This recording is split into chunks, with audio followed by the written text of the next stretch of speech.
నమస్తే, welcome to our channel. నేను రమ. ఈరోజు మనతో ఉన్నారు ప్రముఖ ఆధ్యాత్మికవేత్త, జ్యోతిష పండితులు, దత్తాత్రేయ గణపతి ఉపాసకులు మరియు అమ్మవారి సేవకులు బ్రహ్మశ్రీ మురళీధర్ శర్మ గురువు గారు ఉన్నారు. మాట్లాడదాం. నమస్కారం గురుగారు.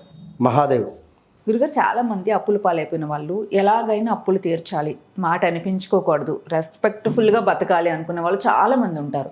పాపం చాలా ప్రయత్నిస్తూ ఉంటారు, కానీ అప్పులు తీర్చడానికి వాళ్ళకి అవకాశం రాదు. అందుకనే మాటలు పడుతూ ఉంటారు, ప్రాబ్లమ్స్ ఫేస్ చేస్తూ ఉంటారు, మానసికంగా చాలా ఆవేదన చెందుతూ ఉంటారు. అయితే అప్పులు తీర్చేద్దాము ఎలాగైనా అని గట్టిగా అనుకుంటున్న వాళ్ళకి మీరు కూడా ఒక మంచి పరిహారం చెప్తే వాళ్ళు అప్పులు తీరిపోతాయి. తప్పకుండా. అప్పులు అనేటువంటిది కానీ పరిహారాలు అనేటువంటివి కానీ చాలా ఉంటాయి. నేను ప్రతిసారి చెప్పేటువంటి విషయం ఒకటే, మీరు మీ జాతక రీత్యా మీకు ఏ రెమెడీ సెట్ అవుతుంది. అసలు కొంతమందికి ఎప్పుడు చూసిన అప్పులు ఎందుకు అవుతుంటాయి గురుగారు, జాతక రీత్యానా? ఇప్పుడు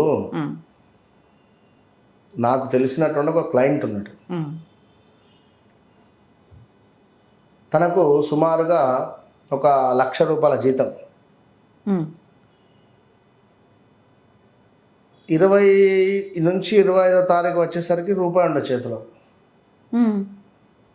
ఫస్ట్ వచ్చేసరికి 20-30 వేలు అప్పు చేసి పెట్టేస్తాడు. ఓకే, ఆల్రెడీ ఆ లోన్ అని ఈ లోన్ అని చెప్పి తీసేసి కూర్చున్నారు.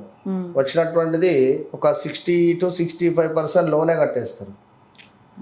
ఈ వచ్చినటువంటిది మళ్ళీ అప్పు ఇవ్వడము, తీసుకోవడం, మళ్ళీ అప్పు. అర్థమైందా? చాలా మందికి ఉంది ఏదో ఒక సమస్య. ఇప్పుడు హ్యాపీగా ఉన్నాం, వెళుతూ ఉన్నాం, ఇక్కడ ఎవరినో నమ్మి చేతిలో ఉన్న డబ్బులు ఇవ్వడం కానీ, లేదా ఎక్కడైనా ఇన్వెస్ట్మెంట్ చేయడం కానీ ఆశ మనిషికి. అంటే నేను వారి తప్పు అని అంటలేను, కానీ వారి గ్రహాలకు సంబంధించినటువంటి దోషం, కర్మ అనుభవించాలి. వివాహం ఎందుకు జరుగుతుంది? వివాహానికి సంబంధించి గత జన్మలో కానీ ఏదైనా బాకీ ఉంటేనే వివాహం జరుగుతుంది. పిల్లలైనా బాకీ ఉంటేనే అంటారు, అంతే కదా. కూతురు అయితే మనకు వివాహ సమయంలో, కన్యాదానం సమయంలో మనం చేసే అటువంటి సంకల్పం ఏదైతే ఉంటుందో, కన్యాదానం చేశాము అనుకుంటే ఇటు 7 తరాలు అటు 7 తరాలు వారి యొక్క ఆత్మ సంతోషిస్తుంది, తరిస్తారు. కనుక ఇప్పుడున్నటువంటి సిచ్యువేషన్లో జనరేషన్ చాలా ఖరాబ్ అయిపోయింది అన్నరా. కనుక ఆడవారు లేదు, మగవారు లేదు. అటు పైకి ఇంకా వెళ్ళామంటే శనివారం నుండే స్టార్ట్ పబ్బులని, ఇంకేదో ఏదో అని చెప్పి మనం చూడలేమంట పరిస్థితి. సో ఓవరాల్గా అప్పులు అనేటువంటివి. మిమ్మల్ని ఎందుకు అడిగాను చెప్పనా, మొన్న మీరు స్టేటస్ పెట్టారు, నేను చెప్పిన పరిహారం చేసుకుని 30 లక్షల అప్పు తీరిందని. అవును, నేను అది చూసా. భీమవరం నుండి వచ్చాను. అవును, భీమవరం నుండి పాపం ప్రత్యేకించి వచ్చి మన ఛానల్ సబ్స్క్రైబర్ కూడా ప్రతి వీడియో చూస్తాను నాది పాపం. అయితే అంటే ఒక్కటే అమ్మ, ఒక మాట మీద వెళ్ళాలి, ఒకరిని నమ్మకంతో వెళ్ళాలి. ఒకే మాట మీద వెళితే మనకు 100% సక్సెస్ ఉంటుంది. ఎందుకు ఉండదు?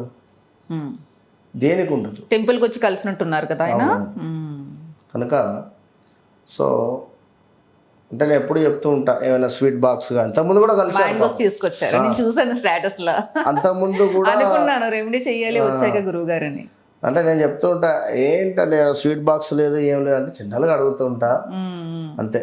సో పాప అతను ప్రేమగా తీసుకువచ్చి ఇచ్చిండు. చాలా అద్భుతంగా ఉన్నాయి ఆ మామిడికాయ. మొన్న మీరు ఇచ్చిన కూడా అవి రాజమండ్రివి. అవును, బాగుంది. సో ఓవరాల్ గా విషయం ఏమిటి అంటే, అప్పులకు సంబంధించి మనిషి యొక్క కోరిక ఉన్నది సరిపెట్టుకోవాలి. ఫంక్షన్స్లో ఓవర్గా డబ్బులు ఖర్చు పెట్టడం, ఎలక్ట్రిక్ వస్తువులపైన ఎక్కువగా మనీ ఫోకస్ చేయడం, ఫోన్స్ కానీ, ఈ 2 వీలర్ కానీ, ఈ 4 వీలర్లు కానీ, వీటిపైన మనీ వేస్ట్. అది ఇవాళ ఎంత అమౌంట్ పెడతామో మనకు అది ఎంత తిరిగి వస్తుందో నమ్మకం లేదు. ఈ మధ్య దాని మీద ఎంత డబ్బు పెడుతున్నారు కనుక సో కొన్ని మనం కంట్రోల్ చేసుకోగలగాలి. కొన్ని కొన్ని కంట్రోల్ చేసుకోగలిగితేనే మనము జీవితంలో ముందుకు వెళతాము. ఇప్పుడు 50 లక్షల ప్రాపర్టీ నువ్వు కొనాలి అనుకుంటున్నావు, 5 లక్షలు నీ దగ్గర ఉంటేనే చేతులు గులవలు పెడతాయి. ఎంతో 5 లక్షలు నీ దగ్గర, నువ్వు 50 లక్షల 70 లక్షల ప్రాపర్టీ చూస్తున్నావు. దేంట్లో తీసుకుంటావన్నా లోను ఫుల్ లోన్ వచ్చేది, ఫుల్ వస్తుంది ఆ లోను. జీవితం మొత్తం దానికి గట్టి కట్టి కట్టి కట్టి నీ రక్తం కలరే మారిపోతుంది. కనుక 55 లక్షలు 70 లక్షలు 80 లక్షల ప్రాపర్టీ చూసినప్పుడు సుమారుగా 80% దగ్గర మనీ ఉండాలి. నన్ను అడిగితే 90% అంట. ఆ రేంజ్లో ఉన్నప్పుడే కొను. అవును. ఇప్పుడు నేను ఎవడన్నా సూదులతోని దాన్ని కూర్చుతున్నాడా కొనుపో అని ఉన్నది నడిపించచ్చు కదా, ఏమవుతుంది? డబ్బు అనేటువంటిది నాకు ఒక ఫ్రెండ్ ఎప్పుడు నా దగ్గరే ఉంటుంది అనేటువంటి విషయాలను మనం ఎప్పటికప్పుడు మాట్లాడుతూ రోజుకు ఒక 108 సార్లు అన్న డబ్బు నా దగ్గర ఉంది, ఐఎమ్ రిచ్, డబ్బు అనేటువంటిది నాకు ఎల్లవేళలా సహకరిస్తూ ఉన్నది, డబ్బు నాకు అనుకున్నటువంటి విధంగా నాకు ఎట్లా అంటే అట్లా డబ్బు నాకు వస్తుంది, నా దగ్గరనే ఉంటుంది, ఇంతే. సో మంగళవారము పప్పు తినొద్దు. మంగళవారం మీరు ఎంత పప్పు తింటే అంత అప్పుల పాలవుతారు 100%. బట్టలు ఇడిచిన బట్టలు వేసుకున్న బట్టలు పట్టు చీరలని కానీ లేదా సఫారీ సూట్లని కానీ ఏదో అఫీషియల్గా ఒక గంట సేపు ఫంక్షన్కి అట్లా వెళ్ళి వేసుకొని మళ్ళీ దాన్ని తీసుకొని వచ్చి మడత పెట్టేసి బీరువాలో పెడతాడు. ఇది డ్రై వాష్కి ఇవ్వడం ఎందుకు? నీ చెమట అయితే దానికి అంటింది కదా. ఆ ఇడిచిన బట్టలు మళ్ళీ అల్లన పెట్టేస్తే ఏంది పరిస్థితి? డబ్బులు ఎందుకు నిలుస్తాయి అదే బీరువాలో? బీరువాలోనే కదా పెట్టేది. డబ్బులు ఎట్లా ఉంటాయి అందులో? మనం కూర్చుంటామా పోయి? అమ్మవారు ఎందుకు కూర్చుంటుంది? డబ్బులను మనం అమ్మవారు రూపకంగా భావన చేసుకోమి. దీపావళి రోజు మనం పూజ చేసుకుంటున్నాం కదా, 108 కాయిన్స్ని అక్కడ పెట్టి వాటికి పూజ చేస్తామే. సో ఈ ధనం డబ్బు పెట్టేటువంటి అదే బీరువాలో ఇడిచిన బట్టలు పెడతాం. అమ్మవారు ఉండాలి అక్కడ, ఎందుకు ఉంటుంది అని వేరే ప్లేస్ లేదా? ఇక మనం ముందు మన పద్ధతిని మార్చుకోవాలి.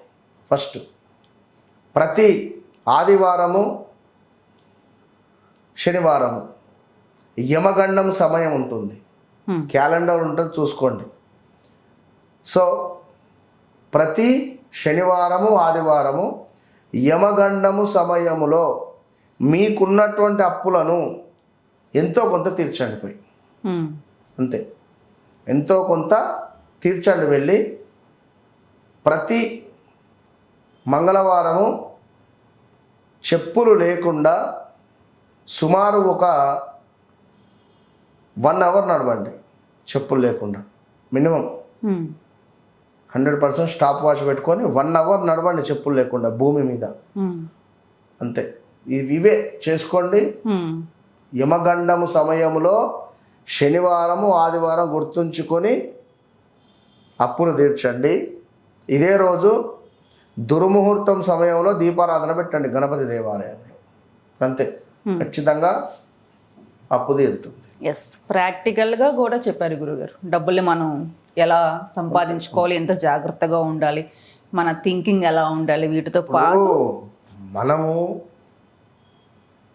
ఒకరిని ప్రేమగా చూసుకుంటే మనల్ని వారు చూసుకుంటారు, అంతే. అభిమానంతో, అంతే. ఏదొస్తే అదే వస్తుంది వెనక్కి. కనుక డబ్బును కాపాడుకోండి. ఓకే గురుగారు, నమస్తే.